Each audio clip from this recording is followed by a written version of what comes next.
જો મેં આજ તો અમે ગામમાં ગયા હતા કેમ કે થોડુંક કામ હતું અને કાલે મારે જવાનું છે બહાર ગામ તો અમે જો ખરીદી કરીને ગયા છીએ મારે મોડું થઈ ગયું કે અંધારું થઈ ગયું તો હાલી તો અમે ઠેઠ વાડીએ આવ્યા એટલે અડધે સુધી તો આવ્યા હતા અડધેથી તો મારા પપ્પા તેડવા આવ્યા હતા કેમ કે મારા ભાઈ તો નવરો નથી હવાનો તો ગયો છે દવા છાંટવા એટલે કાંઈ નવરા હતા નહીં કોઈ હું મારી બેન અને મારા ભાઈ બી ત્રણે ખરીદી કરવા ગયા હતા અને મમ્મીએ ઢોરની નીણ વાટીને એવું બધું ઘરનું કામ કર્યું અને અમે આવ્યા હતા તો મોડું બહુ થઈ ગયું હતું કેમ કે લગભગ તો અંધારું થઈ જ ગયું છે એટલે મારા ભાઈ બી તો જો આવીને રસોઈ કરવા મળ્યા છે રોટલી બનાવે છે શાક બની નાખ્યું છે શેનું શાક બનાવ્યું છે ટમેટાનું બપોરે જ ટમેટાનું હતું અને એન્ડ પર મારી બેને મુખવાસ પણ શેકી નાખ્યો છે ખાલી હેંધું મિક્સન કરવાનું એવું બાકી છે જો આ મુખવાસ પણ તૈયાર છે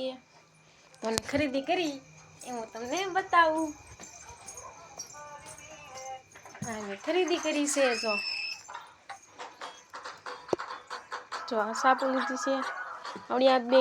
ઘર સારું છે મારે સેમ ટુ સેમ આવીને આવી છે એ આમાં છે અમારે ફૂઈને છોકરીને દેવાની છે અમારી બેનને ક્યાંક અલગ છે મને નથી ખબર અમારી બેનની છે હા એ આશી ફૂઈનું છે આ બે તો આપણે ઘર સારું છે આવડિયા મેં સેમ ટુ સેમ આવી લીધી છે આવી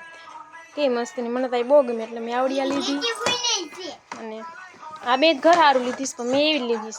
છે મારી બેનને લગભગ આવી જ છે અને મારે તો આવી છે એને ઘોડાવાળી છે એથી ફીન હોતા ઠેક અને કાંક આડાવાળી કટલેરીને એવું લીધું હોય એ જો અહીંયા છે આમાં કાંક છે મારા ભાઈ ભીનું છે આમાં મુખવાસની ગોળીને હું તો આમાં છીએ તો અમારે કાલે બહાર જવાનું છે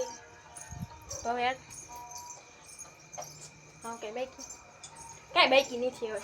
તો અમે ગામમાં જતા લઈ આવ્યા છીએ પણ થોડું ઘણું બાકી છે એ મારા ભાઈ હમણાં આવે એટલે મારા ભાઈ બી મારી બેન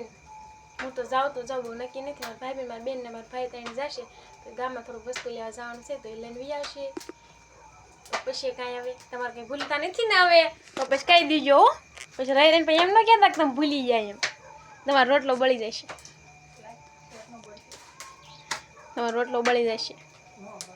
એ બળી જાઓ જો ભમરો પડ્યો તો પાછા એ ગામમાંથી આવે ત્યારે પાછા મળવી